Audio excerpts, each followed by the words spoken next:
Hello and welcome everyone to yet another tech enthusiastic video from Edureka. I am Ravi and today I'll be teaching you the Visual Studio Code. Visual Studio is one of the most powerful IDE that works with all major programming languages like C Sharp, Python, and Java versions. It is maintained by Microsoft Corporation, and this IDE is loaded with rich features and functionalities that one can possibly imagine. In this tutorial, I'll walk you through some of its important capabilities. Firstly, we shall discuss the agenda and the topics which are discussed in this particular tutorial.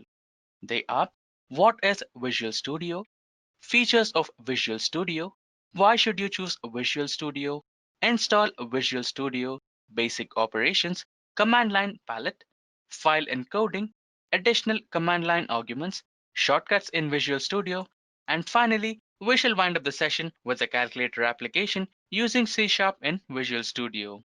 Now, without wasting much time, let us quickly begin with our first topic. What is Visual Studio? So Visual Studio is an advanced integrated development enterprise exclusively developed by the Microsoft Corporation in the year 2000.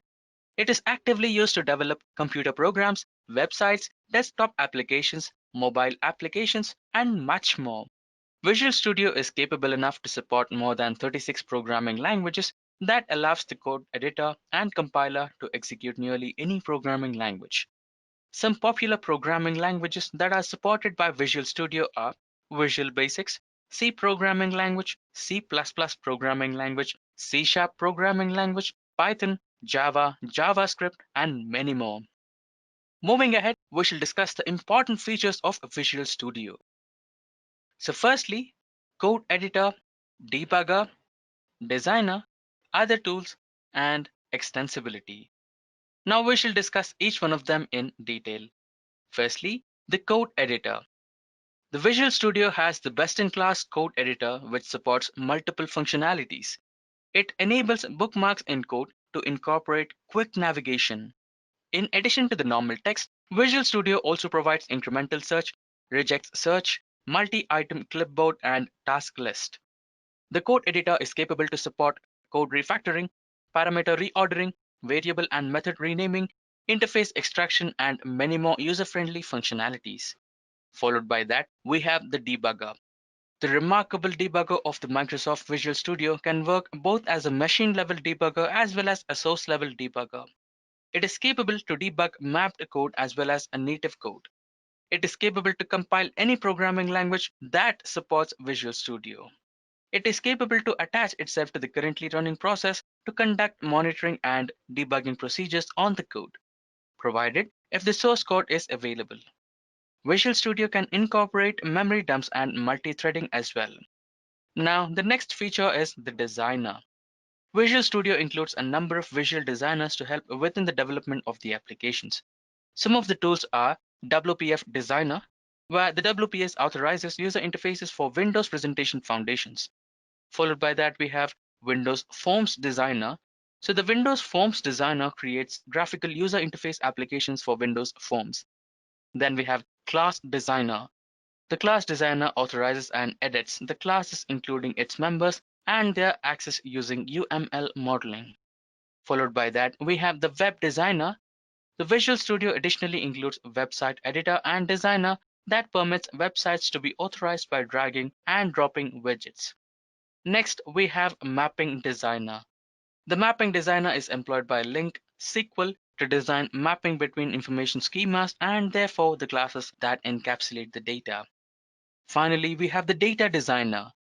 The Data Designer is used to graphically edit information schemas as well as written tables, primary and foreign keys and constraints. Followed by that, the next feature is the Other Tools.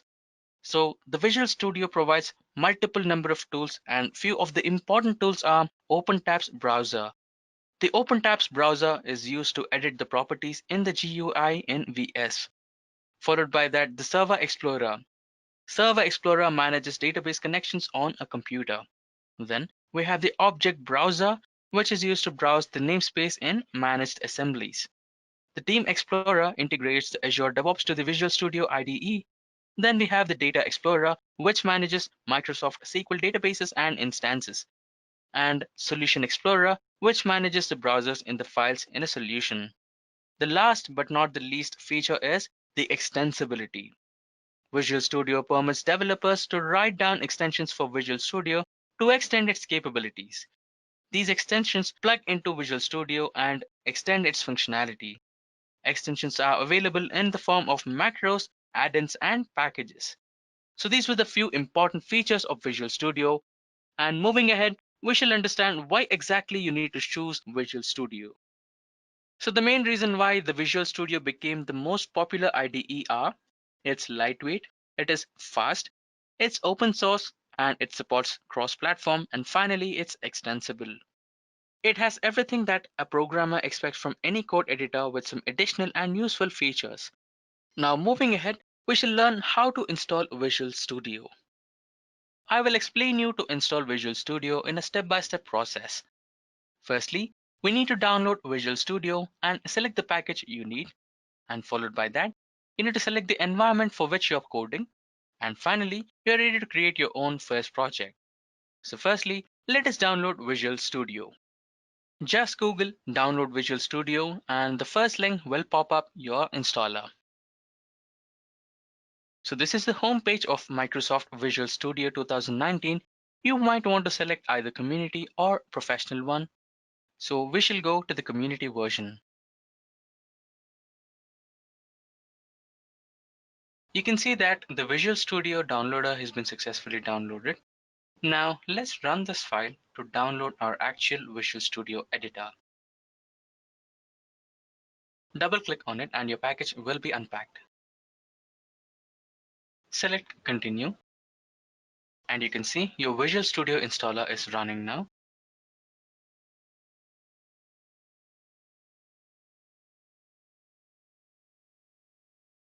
You can see that the Visual Studio editor is being downloaded successfully.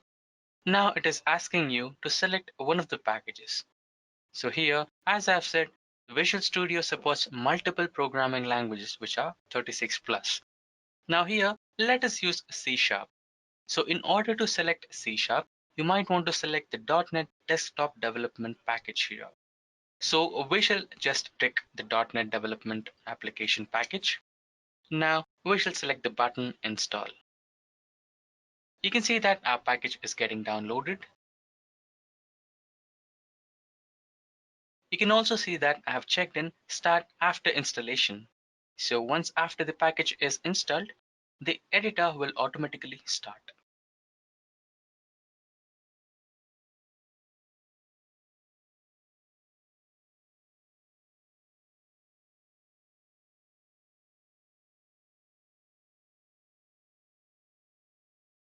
You can see that the Visual Studio has been started successfully, and this dialog box here is asking to sign in.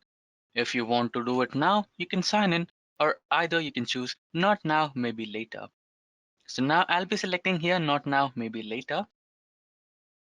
And in here, you can select the theme for your Visual Studio. I would prefer to go for dark. Now, just start your Visual Studio. You can see that a new dialog box has been opened now, and I have some previous projects from my system. Now, let us understand how to create a new project. To create a new project, you have to select Create New Project over here. Click on it, and you will enter a new dialog box where you can find Console App.NET Core, Class Library, MS Test, and many more options. You want to select the first one, which is Console App.NET Core, and inside that, you have C Sharp. Now click Next, and you'll find Configure Your Project. Configure Your Project is all about naming your project and saving a memory location for that particular project in your local system. Now, I would name my first project as Edureka 1, and the location will be the same as the default location what the Visual Studio chooses. Now, let us create this project.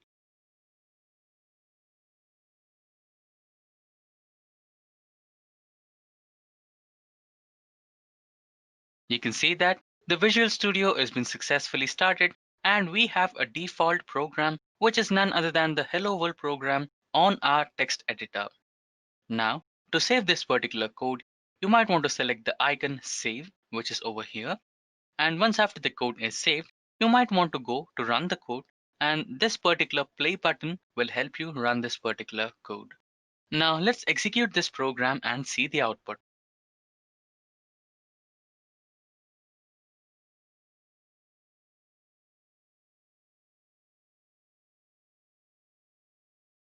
You can see that the Visual Studio is telling the build is being started.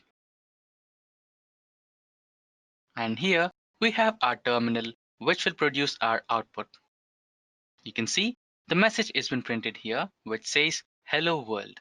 So this is how you basically create a project, write the code, save the code and execute in a Visual Studio. Now with this, let us move ahead and understand the next chapter in our Visual Studio tutorial. So in the next chapter, we have the basic operations. So what exactly are the basic operations related to Visual Studio? So some of the basic operations in a Visual Studio are creating a project, running the project, setting breakpoints, and executing an existing project.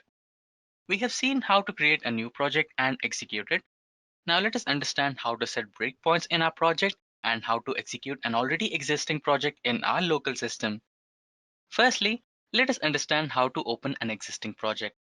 To open an existing project, you might want to select the icon Open, which is lying adjacent to the Save icon, which is here. Or you can either select File and select the Open option from there either. So now let's try to select the Open File option from here. So once you select that button, you'll find this new dialog box which pops up on your screen. From here, redirect to the location where your file is existing.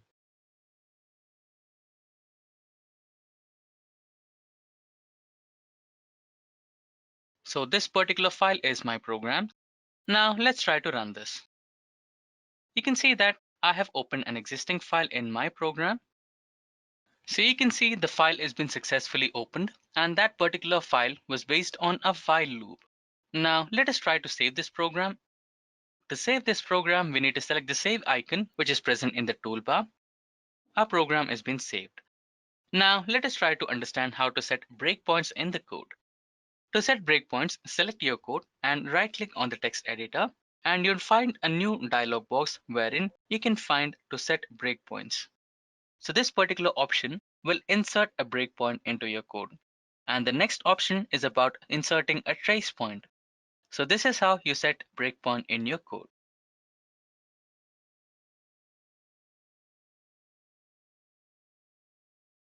So now you can see this particular highlighted line is our breakpoint. You have now understood how to place breakpoints in your code. Let us understand how to run this particular code. To run this particular code, you just need to select the play button on the toolbar, which is highlighted with a green color. Once you play that, you see your code getting compiled and the output generated on the terminal. So here you can see your output. So this is how you execute an existing project in your local system and also to place breakpoints in your code. So followed by the basic operations, we have the next chapter as command line palette. So what exactly is a command line palette? The Microsoft Visual Studio Code is equally accessible from the keyboard. The foremost necessary key combination to grasp is to control Shift P that brings up the command line palette. From here, you have access to all the functionalities of Visual Studio. Together, keyboard shortcuts for four most common operations are to check for language mode, to check for close editor, close notification messages, close window, debug and configuration, and many more. So after that, the command line palette user interface provides access to several commands. You'll execute editor commands, open files, rummage around for symbols, see a fast define of a file, all exploitation and equivalent interactive window, and many more. So few of the tips have been displayed on the screen here. And now that you have understood about command line palette, let's move on to the next chapter, which deals with file encoding support from Visual Studio. So what exactly is file encoding? So file encoding can be set either globally or based on your workspace using your file.encoding settings in your user settings or workspace settings. So the file encoding support from Visual Studio will look something like this. You can view the file encoding in the status bar, which is highlighted in the blue color. Click on the encoding bar on the status bar to reopen or save the active file with a different encoding. You can see the option is being displayed on the screen, which is similar in the Visual Studio. Followed by that, you can choose your type of encoding. So here we have chosen UTF-8, which is a default encoding support in Visual Studio. Now, let us try to learn about additional command arguments in Visual Studio. So what exactly are additional command line arguments? So additional command line arguments in Visual Studio are special keywords which have special functionality. Now, let us understand few of those in Visual Studio. The table here will explain us few of the additional command line arguments supported in Visual Studio. Firstly, we have goto. When used in a file line column, opens a file at a specific line and optional column position. This argument is provided since some operating systems permit. Followed by that, we have new. Opens a new session in Visual Studio instead of restoring the previous session. Then we have R, which forces a file or folder in last active window. Followed by that, we have file, name of the file to open. If the file does not exist, it will be created as default. You can specify multiple files. Followed by that, you have file line column question mark. This particular argument comes handy with the name of a file to open at a specified line or optional column position. You can specify multiple files in this manner, but you must use the G argument once before you use file line column question mark specifier. And lastly, we have folder. Name of a folder to open. You can specify multiple folders here as well. So followed by the command line arguments, we have shortcuts in Visual Studio. So the shortcuts available in Visual Studio are Alt plus Enter, which will give you Show Action List. Followed by that, you have Control Shift V, which will give you Paste from Clipboard. And similarly, many other shortcuts such as to move code from up, down, left, and right, you have Control Shift Alt up, down, left, right, and Extend Selection. This particular shortkey is very important, which will add in extensions to your Visual Studio. The shortkey for that will be Control plus W. And another one is shrink selection, which will give you the keyword as Control Shift plus W. Then you have duplicate current line as Control D, and you can also add in some commands such as line command and block command using Control / and Control Shift / respectively. To run your configuration, you can select Control Shift Alt R, and to run build configuration for your file, you can press Control Shift F5. To debug, you can select Alt plus F5. So these were the shortcuts for Visual Studio. Now let's enter our last section, which is about creating a calculator application using C# in Visual Studio.